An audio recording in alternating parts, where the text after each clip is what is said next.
हिमधारा है ये हिमधारा, साहित्य खबरों सूचनाओं का संगम, काव्य कथाओं समीक्षाओं की उमंग। हिमधारा है ये हिमधारा, सुनिए खुद दुनिया को भी सुनाइए, शेयर करिए और कमेंट भी बताइए। हिमधारा है ये हिमधारा। नमस्कार श्रोताओं, कहानियों की श्रृंखला में हम आपके लिए लाए हैं वीरेंद्र कुमार के कहानी संग्रह बाल मन से कुछ चुनी हुई कहानियां।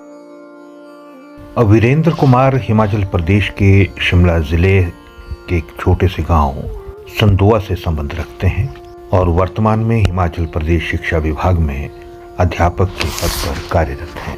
उनकी दिलचस्पी शिक्षा में नवाचार, शिक्षण को आनंदमयी बनाने, नवीन शिक्षण विधियों की खोज करने तथा छात्र व्यवहार शोध में है। उन्हें अपने विद्यार्थियों के साथ समय बिताना, छात्र केंद्रित शिक्षण के उद्देश्य से गतिविधियों एवं प्रतिमान बनाना, स्केचिंग और पेंटिंग करना, फोटोग्राफी, संगीत सुनना और लेखन पसंद है। वे हिमाचल प्रदेश के शिक्षकों को बेहतर शिक्षण अधिगम प्रक्रिया के उद्देश्य से प्रशिक्षण प्रदान करते हैं। उन्हें राष्ट्रीय स्तर पर विभिन्न शिक्षा कार्यशालाओं में भाग लेने का अवसर भी प्राप्त हुआ है। उनके द्वारा किए गए उत्कृष्ट कार्यों के लिए उन्हें राज्य शिक्षक पुरस्कार और राष्ट्रीय शिक्षक पुरस्कार प्राप्त हो चुका है। बाल मन में लेखक की कलम से में वो अंतिम पंक्ति में कहते हैं, बाल मन के माध्यम से बच्चों से जुड़ी कुछ सत्य घटनाएं पाठकों के समक्ष रख रहा हूँ। हम भी कहानी संग्रह बाल मन से कुछ चुनी हुई कहानियां आपके लिए ला रहे हैं। लेखक के कथन के अनुसार ये आपको भी रुचिकर लगेगी। आज सुनिए कच्ची खुमानियां शीर्षक से कहानी। प्रार्थना सभा के बाद गुरुजी ने कक्षा में प्रवेश किया तो अचानक बच्चों का हुड़दंग थम गया। उपस्थितियां दर्ज करने के बाद उन्होंने आज का पाठ पढ़ाने के लिए पुस्तक के पन्ने पलटना शुरू किया। इससे पहले कि वो कुछ कहते, देवेंद्र अपने स्थान पर खड़ा होकर कहने लगा, गुरुजी, सरोजनी और कल्पना के पास पिछनियां यानी कच्ची खुमानियां हैं। इन्होंने अपने बस्तों में छुपा रखी है। सरोजनी और कल्पना दोनों अपना अपना बैग लेकर यहाँ आओ, अध्यापक ने आदेश देते हुए कहा। दोनों के बस्तों में बहुत सारी छोटी छोटी कच्ची खुमानियां थी। अध्यापक ने सारी खुमानियां निकाल कर मेज पर रख दी और दोनों को बैग लौटाते हुए अपने स्थान पर खड़े रहने को कहा। दोनों ऐसे सिर झुकाए खड़ी थी जैसे किसी अपराध का पता चलने के बाद एक अपराधी रहता है। दोनों चचेरी बहनें थी और पढ़ने लिखने में भी अच्छी थी। क्लास टेस्ट में कभी एक प्रथम आती तो कभी दूसरी। गुरुजी ने डांटने का अभिनय करते हुए गंभीर स्वर में पूछा, तुम कच्ची खुमानियां खाती हो? दोनों ने सिर हिलाकर स्वीकार किया। कहाँ से लाई है ये खुमानियां? जी, अपने बगीचे से, कल्पना ने बहुत धीमे स्वर में जवाब दिया। तुम जानती हो कच्चे फल खाने से बीमार हो सकते हैं। कक्षा में और कौन कौन है जो कच्चे फल लाते हैं? सरोजनी ने देवेंद्र की ओर संकेत करते हुए कहा, जी, आशु भी लाता है। सहपाठी देवेंद्र को आशु के नाम से जानते थे। देवेंद्र, क्या तुम सच में ऐसा करते हो? नहीं की मुद्रा में सिर हिलाते हुए लड़कियों की ओर घूरते हुए कुछ बड़बड़ाने लगा। दरअसल आज वो कोई फल लाया ही नहीं था। जिसके पास थे उन्होंने देने से इनकार कर दिया था।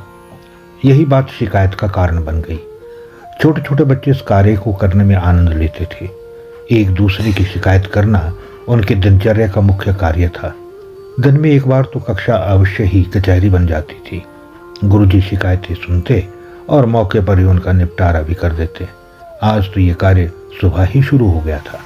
अध्यापक की डांट सुनने के बाद कल्पना और सरोजनी की आंखें भर आई थी। कल्पना को पास बुलाकर गुरुजी ने उसके आंसू पोंछते हुए धीमे स्वर में कहा, जाओ और रसोई घर से कटोरी में थोड़ा सा नमक ले आओ। कल्पना ने नजर भर उनकी ओर देखा और भागकर नमक लेने चली गई। नमक आ जाने पर गुरुजी बचकाना अंदाज में दूसरे बच्चों से कहने लगे, जो हमारे साथ कच्ची खुमानियां खाना चाहते हैं वो यहाँ आ जाए।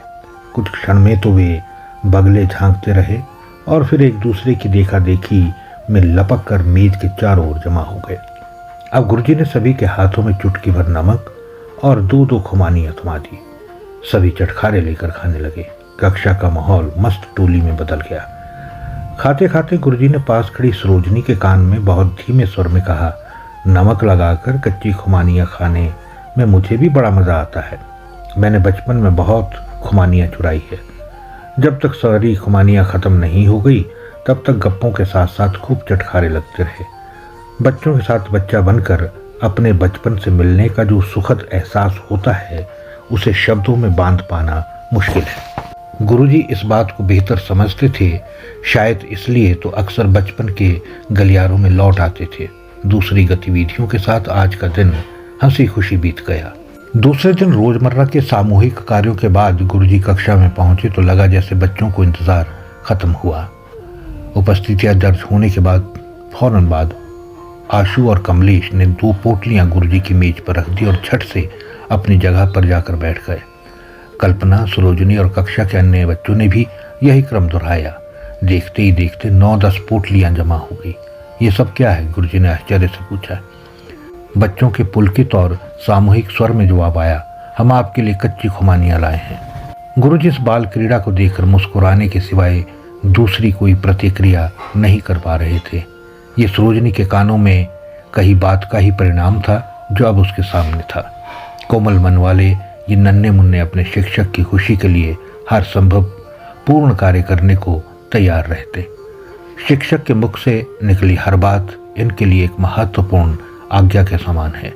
बच्चों ने इन खुमानियों को यहाँ तक लाने में न जाने कितनी मेहनत की होगी। चोरी छिपे बगीचे में जाना, इस छोटी उम्र में पेड़ पर चढ़कर खुमानियाँ तोड़ना, फिर उन्हें कहीं छिपा कर रखना ताकि कोई देख न ले, और इससे भी बढ़कर गुरुजी के लिए किए जाने वाले इस कार्य के बदले घर वालों की डांट पड़े तो पड़े, वे अपने कर्तव्य से विमुख न होंगे। ये सब उनके स्नेह के कारण ही तो संभव था। खुमानी से भरी पोटलियों की ओर टकटकी लगाए गुरुजी सोचते रहे, अब इन पोटलियों का मैं क्या करूं। ये थी कच्ची खुमानियाँ शीर्षक से कहानी वीरेंद्र कुमार के बाल कहानी संग्रह बालमन से।